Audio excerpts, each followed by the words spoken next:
आइए एक महान संत नामदेव जी की चर्चा करें। बहुत बड़े संत हुए हैं नामदेव।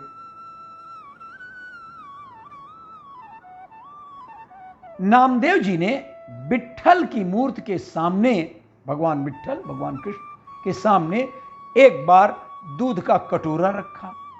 उसी समय मूर्ति के हाथ आगे बढ़ गए और कटोरा उठाया और सारा दूध पी गए। माता पिता तो पागल से हो गए। गली में जाकर के लोगों से बताने लगे, कहने लगे, अरे अरे नामदेव ने तो विट्ठल भगवान की मूर्ति को सचमुच दूध पिला दिया है। यह बात सारे गांव में आग की तरह फैल गई, जैसा कि होता है। परंतु किसी को विश्वास नहीं हो रहा था। यह बात पंचों के पास पहुंची कि नामदेव का पिता झूठ बोल रहा है और यह कह रहा है कि मेरे पुत्र नामदेव ने पत्थर की मूर्ति को दूध पिला दिया। जैसा कि होता है, पंचायत बुलाई गई। पंचों ने कहा, यह भगवान विट्ठल जी की मूर्ति रखी है यहां पर और यह दूध का कटोरा है।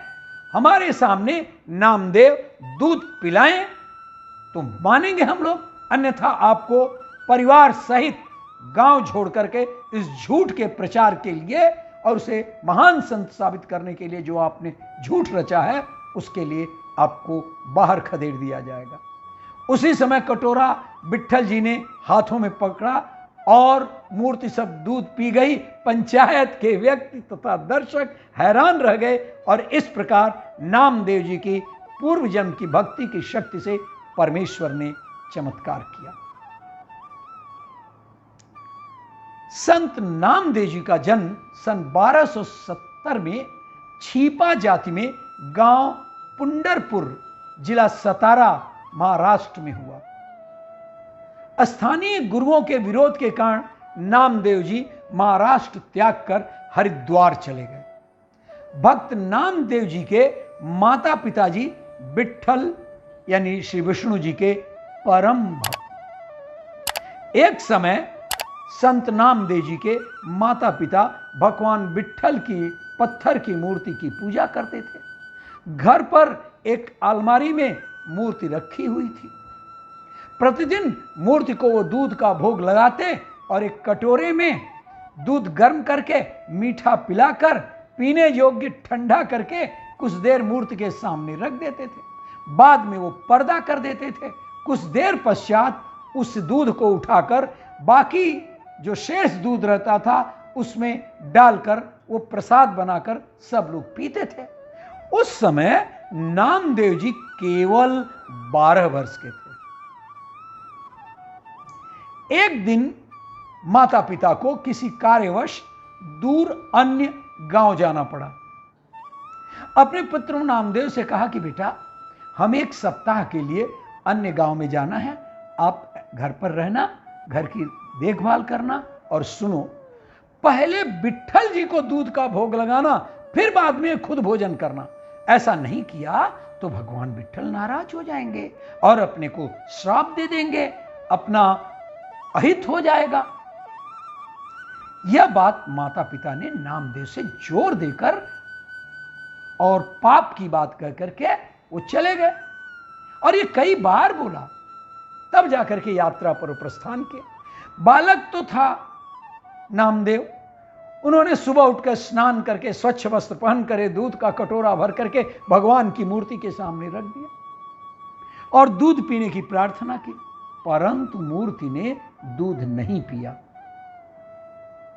तो भक्त ने भी भोजन नहीं किया, नामदेव ने भी भोजन नहीं किया। 3 दिन इस प्रकार बीत गए। प्रतिदिन इसी प्रकार दूध मूर्ति के सामने रखते और विनय करते कि हे विट्ठल भगवान, दूध पी लीजिए, आज आपका सेवादार मर जाएगा क्योंकि और अधिक भूख नहीं सहन कर सकता, ये मेरे वश में नहीं है। माता पिता नाराज होंगे, भगवान मेरी गलती को क्षमा करो, मुझसे अवश्य कोई गलती हो गई है जिसके कारण आप दूध नहीं पी रहे हैं। माता पिताजी से तो आप प्रतिदिन भोग लेते थे। यह बात बालक नामदेव को नहीं पता था कि माता पिता कुछ देर दूध रखकर भरा कटोरा वहां पर रखते थे और फिर उसे उठा करके दूध में अपने डाल देते थे, शेष दूध में। वह तो यही मानता था कि विट्ठल जी प्रतिदिन दूध पीते थे। चौथे दिन बेहाल बालक ने दूध कर्म किया और दूध मूर्ति के सामने रखा और कमजोरी के कारण चक्कर खाकर गिर पड़ा। फिर बैठे बैठे प्रार्थना करने लगा तो उसी समय मूर्त के हाथ आगे बढ़े और कटोरा उठाया और सब दूध पी लिया। नामदेव की खुशी का ठिकाना कोई नहीं था।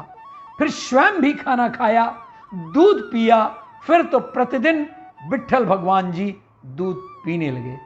7-8 दिन पश्चात नामदेव के माता पिता जब लौटे तो सबसे पहले यही पूछा कि क्या विट्ठल जी को दूध का भोग लगाया? नामदेव जी ने कहा, जी भगवान ने 3 दिन तो दूध नहीं पिया, लेकिन मुझसे पता नहीं क्या गलती हुई थी, इसलिए नहीं दूध पिया होगा। मैंने भी खाना नहीं खाया।